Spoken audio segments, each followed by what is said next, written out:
The overdose doctor never addressed the emotional state. I mentioned that, but he also had to do a refill because Michael Freeland lived almost 2 years and he had to do a renewal on the prescription because it had expired.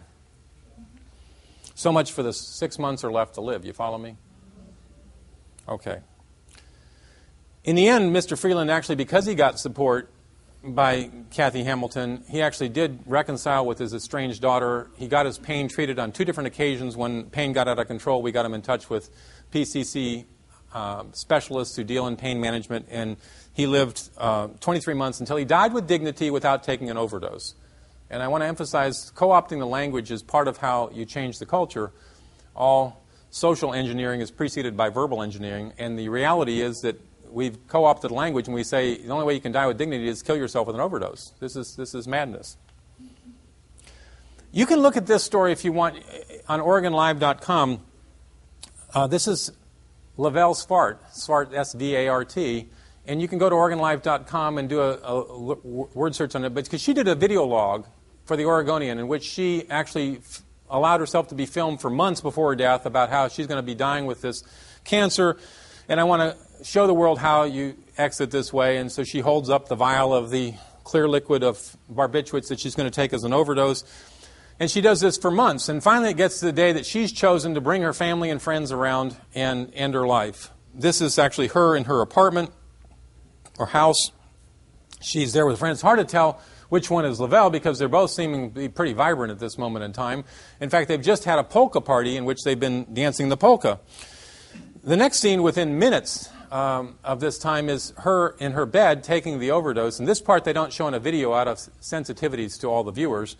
But they do the audio log. And the person next to her isn't a family friend. It isn't her spouse. It isn't her best friend, whatever. It's George Amy, who's the executive director of the so-called Compassion and Choices group. He's actually, at this point in time, I think he's done far more, but at this time he acknowledged he'd participated in helping people to take an overdose at least 38 times. Which gets at one of the issues about why is this in the hands of doctors? This is a lawyer with no medical training, formal training, and he's coaching her how to drink it. You don't want to drink it too fast because if you drink it too fast, you'll vomit it up because it's a bitter-tasting concoction. And you don't want to drink it too slowly. Why not you drink it too slowly? Because you might fall asleep before you take a lethal overdose. Exactly right. So he's coaching her to do it in this 3-minute window that they've worked out to be the ideal time. She's taken an antiemetic, but before he does this, he says, "Are you sure you want to do this?" This is an important part. And she says, "Well, I'd really rather go on dancing." And then George, in his inimitable style, says, "Well, that's okay. You can if you want." "Oh, no, I've already got the antiemetic to keep me from vomiting down. And no, I want to do it. I'm sure I want to do this, yes." Now, think about this. His response was absolutely, totally, whatever you do doesn't matter to me. What if he'd said, "Gosh, Lavelle, I'd like you to go on dancing too. Why don't we not do this now? We'll get through this together. I don't like the whole idea of you ending your life. Your life's important to me." And you begin a therapeutic process that obviously hadn't happened for months with the people that she's hanging around. But this is dispassionate. Really, the right word for this is not compassionate. It's the dispassionate society because we're saying whether you live or you choose to die, it doesn't matter to me. And if I left you with no other thought here, is how we respond to each other when we're feeling despondent and low makes all the difference in the world. You follow me? We're not islands. We affect each other. The very fact that I ask somebody who says they're thinking about ending their life that, "Gosh, you must be hurting," or tell me about that, I begin a psychotherapeutic process with them. And if I can't help them with all the tools in my toolbox, I'll get my colleagues. And at some point, we even against their will, is the medical standard, we would admit them because we know if you give somebody love and support, whether it's in the hospital or it's in the home, they change their minds. So this is the ultimate illustration of dispassionate care. I emailed this vignette off to one of the House of Lords lords. It's actually Lady Byron, not Lady Byron, it's Laura Finley. Lady Laura Finley. Byron was actually one bringing up the assisted suicide all the time. At any rate, the bottom line, Laura looked at this and she just sent me back a very short email response. This is, it's chilling. It's breathtaking. She's a palliative care specialist, a doctor herself, who's in the House of Lords. And she and the Brits have had the wisdom not to embrace this to this day, but they keep coming back and trying to desensitize the culture. And it's critical that all of us realize what this paradigm is all about so we can share with one another and not allow our friends or colleagues or family to go with these sound bites and allow themselves to be seduced, if you will. This really institutionalized bad medical practice is the point of the solution to suffering is to end the life of the sufferer. You can't be disciplined. I'm protected if I were to do this in the state of Oregon where you couldn't sue me even. All I'd have to be able to say is I was trying to do a good job. Even if I was incompetent, I gave the wrong dose, I never had any training in the drugs I was given, all I had to do is the lowest standard. It's kind of like a Good Samaritan law. In order to encourage doctors to participate in helping in a scene of an accident or something, like I've come across at least a dozen or more times in my life, stop the car, I'm the first person there on a scene for whatever reason. Maybe I'm causing the accidents. I don't know. I'm at a lot of accidents. But they allow me, even if I'm not an orthopedist or a neurosurgeon, to deliver care and be protected because they want people to help. Why would you use this for a totally elective, non-emergent condition, except that you really don't care about having competency? We just want the person to be able to eliminate their life, and for the doctor and medical profession to be part of that. This is one other case. This is even before the law passed in Corvallis. Some of you are from Corvallis here, right? Yes? Oh. In Corvallis, there was a patient who had had a subarachnoid stroke, hemorrhage. And a doctor, Dr. Callant, actually was involved in the care, and it was early morning hours, and the daughter was a nurse. And she said, Mom wouldn't want to have anything done. It's a massive stroke without anything, so why don't we just let it go here? Well, they didn't just let it go. Here was she comatose from this stroke. She was not in pain because she was comatose, and he gave her serial doses of Valium and morphine every 5 minutes. Valium to suppress her consciousness, morphine to suppress her respiration. And because those two drugs aren't barbiturates, they're very safe, nothing happened. So then she had a pacemaker, so they basically took a magnet and put it over the pacemaker, trying to stop the pacer from working, and that didn't work. I guess the pacers are a little tougher than the doctor, or the intrinsic heartbeat was going on just fine.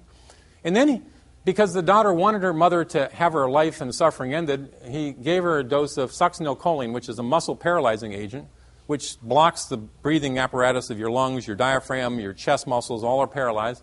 And, of course, that did end her life. Because normally you don't give that drug unless you get a person on the respirator. They'd already disconnected the respirator, but she breathed on her own. So they went through at least 3 steps before they finally gave a muscle paralyzing agent, which would kill any of us, whether we had a stroke or not. And this, of course, rather than being prosecuted, he had a slap on the hand from the Board of Medical Examiners. His license was suspended for a month. Half the people in Corvallis believe that he's a hero, and this is the mentality of our culture at this time. So a lot of people say you need to have assisted suicide for pain control, and of course, what I'm concerned about in this whole topic of lecture is that you're going to do more than pain control with people. And the truth is almost nobody has been recorded in the state of Oregon or Washington to date of wanting to do this because of a lack of pain control. They do say they're fearful about pain control, but the actual pain control hasn't been an issue. In fact, the more pain people have, the less likely people are to actually go with assisted suicide.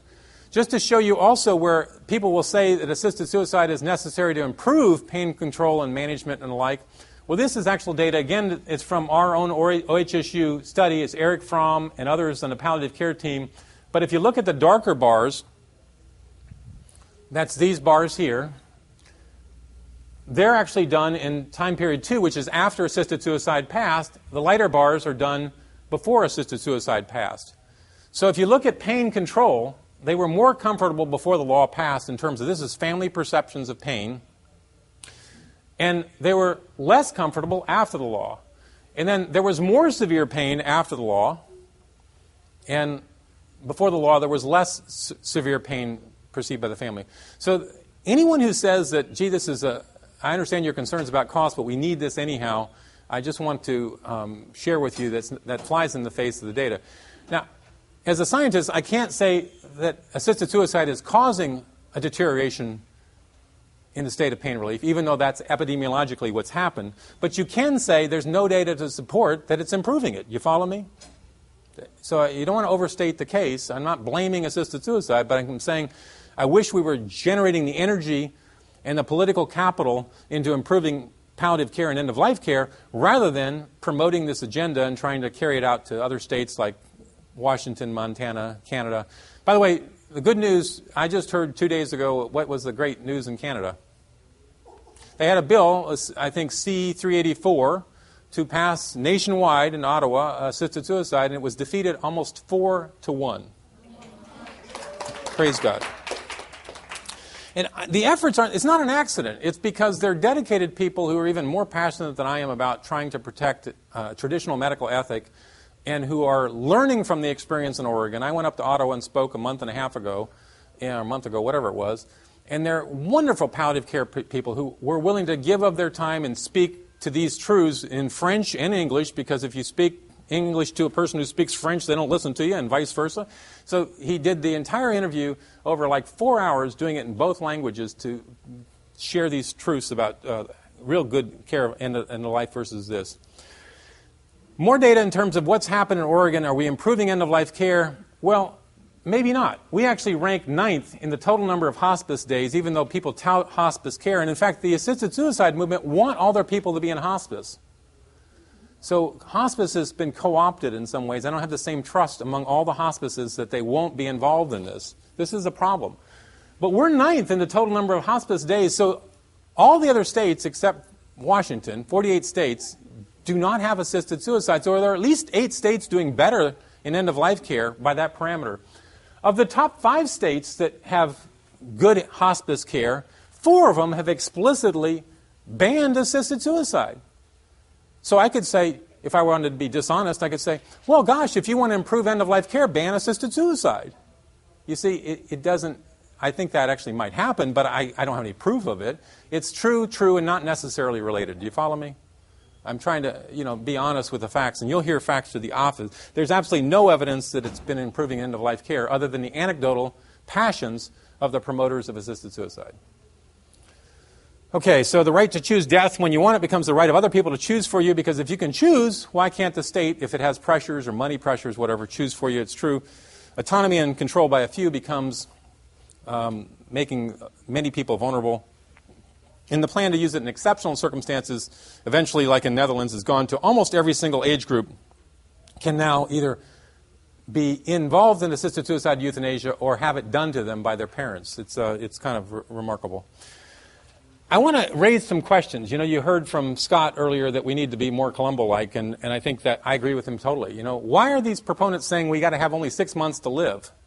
Why can't somebody who has 6 years to live have more right to assisted suicide than somebody with 6 months? After all, they have 5.5 years more suffering to suffer. So you could make the argument very strongly from a utilitarian logic that this 6 month rule is actually totally poppycock. In fact, the honest people like Derek Humphrey really would like to have it for everybody over age 18. In fact, he'd like to have it before 18, but he knows that that would never fly, so he is more ingenuous about where he wants to go than some of the other folks.